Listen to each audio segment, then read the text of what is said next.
हजारों गायों का मांस, भांडेवाड़ी में भूचाल। भांडेवाड़ी कत्तलखाना फिर सवालों में। भाजपा बजरंग दल का सवाल, क्या लाशों को निगलता है डंपिंग यार्ड? गौमांस बरामदगी, डंपिंग यार्ड में हलचल। आज नागपुर सिटी स्मार्ट सिटी के नाम पर विकास के क्षेत्र में परचम लहरा रही है, किंतु इसी स्मार्ट सिटी की जब अपराधों पर लगाम कसने में कमर कमजोर हो जाती है, तब वाकई दिल के तार झकझोर जाते हैं। नमस्कार दर्शकों, मैं काजल आज बात कर रही हूँ शहर में बढ़ते गौ तस्करी, गौ हत्या मामलों की। शहर के भांडेवाड़ी कत्तलखाने इलाके में हजारों गायों का मांस बरामद होने की गंभीर वारदात उजागर हुई है। हिंदू धर्म में पूजनीय 33 कोटि के देवी देवताओं का प्रतीक मानी जाने वाली गाय का यह मांस भांडेवाड़ी कत्तलखाने में मिलने से बजरंग दल व भाजपा कार्यकर्ताओं ने आक्रामक रुख अपनाया।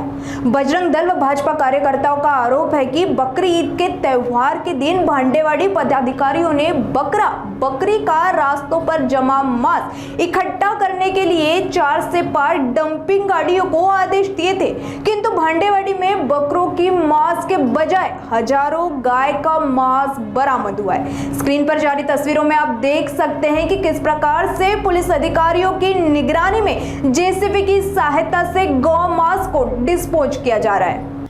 सर्वप्रथम नमस्कार।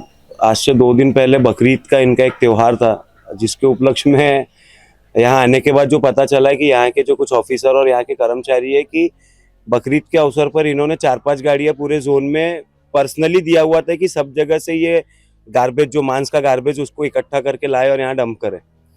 बट पूरा जो इस तरह से वहाँ मांस गिरा हुआ है वो पूरे गौ मांस है, गाय के सर है वहाँ पे, और हजारों की संख्या में वहाँ पे गौवंश के अवशेष मिले हुए हैं।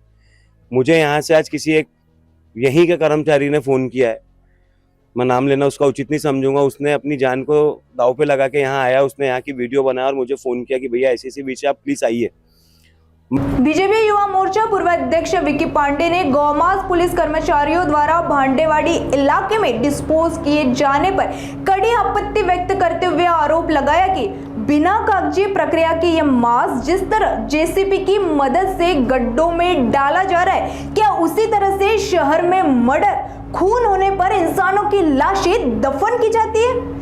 दरअसल किसी पशु का मांस बिना कार्रवाई के डिस्पोज करना यह गैर कानूनी है, जिसे लेकर बजरंग दल का गुस्सा चरम सीमा पर पहुंचा। मैं यहाँ के लोगों को इसलिए फोन नहीं कर रहा हूँ कि कुछ लोग यहाँ से मिले हुए हैं।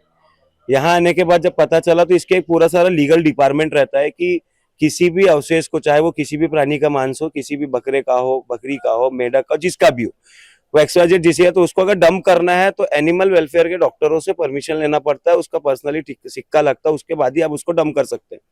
मगर यहाँ आने का जो यहाँ के वातावरण है कि यहाँ पे किसी चीज का कोई सिक्का नहीं है, किसी चीज का कोई प्रमाण नहीं है, किसी डॉक्टर की कोई सही नहीं है। माल आता है, माल डायरेक्ट उतारा जाता है, जेसीबी लगी हुई है, 2-2 गड्ढा खोद रही और डाल दे रही। ये सिर्फ गौवंश का विषय नहीं, गौवंश हमारी माता, हमारी आराध्य है, वो तो जो विषय बहुत बड़ा विषय है, हमारे धर्म को लेकर है, हमारी आस्था को लेकर है। किंतु नागपुर शहर में अगर किसी को मार के, काट के, टुकड़े करके अगर लाके डंपिंग के गाड़ी में, बीवीजी और एजी की गाड़ियों में डाल के लाके यहाँ डंप कर दे, तो यहाँ के कोई लोग डॉक्टर से कोई परमिशन लेने की जरूरत नहीं, कुछ नहीं, गड्ढा खोदेंगे और माल डाल के सीधा डिपॉजिट। अभी मैं डंके की चोट पर बोल रहा कि जितना माल वहां बाहर है, आप जाके खुद देख कर आइएगा, जितना माल वहां बाहर है उससे 3 गुना 4 गुना माल वहां पे गड्ढे खोद के डलवा दिए गए। ये सुबह 9 बजे से हम यहाँ प्रक्रिया में रुके, बाद में यहाँ पुलिस आई, अभी सब लोग आए, अब इनकी चैन खुली है, अब इनकी नींद खुली, अब ये लोग यहाँ आ रहे। मेरा सिंपल सा कहना है कि भांडेवाड़ी डंपिंग यार्ड में चल क्या रहा है, ये जिस जगह हम खड़े, जो पीछे का आपका ये बिल्डिंग दिख रही है, ये आज से 15 साल पहले, 12-13 साल, 15 साल पहले जब हम लोग बजरंग दल में हुआ करते थे, तब इस आंदोलन करके हमने ये कत्तलखाना बंद, गई कत्तलखाना है, इस कत्तलखाने को बंद कराया। अब इस कत्तलखाने में यहाँ पे ऑफिस बना हुआ, आप देख सकते होंगे, यहाँ ऑफिस बना हुआ है, बट इस जगह पे एक भी सीसीटीवी फुटेज नहीं है कि आपको कहीं से सुराग मिल सके। क्यों? क्योंकि इनसे साठगांठ है। तो जो यहाँ के बीवीजी और एजी और जो यहाँ के जो कर्मचारी है, ये सब मिली भगत है, और मिली भगत के साठगांठ के साथ में इतना बड़ा ये यहाँ पे स्कैम चल रहा है। दर्शकों, आपने सुना कि किस प्रकार से भांडेवाड़ी कत्तलखाने में 60 गांठ की तड़जोड़ पर पशु का मांस बिना कागजी कार्रवाई के दफन किए जाने का आरोप भी बीजेपी युवा मोर्चा पूर्व अध्यक्ष विक्की पांडे ने लगाया। अब ऐसे में सवाल ये उठता है कि हिंदू धर्म पूजनीय गौ और इसी गौ माता की कटाई पर लगाम आखिर क्यों नहीं लग रही?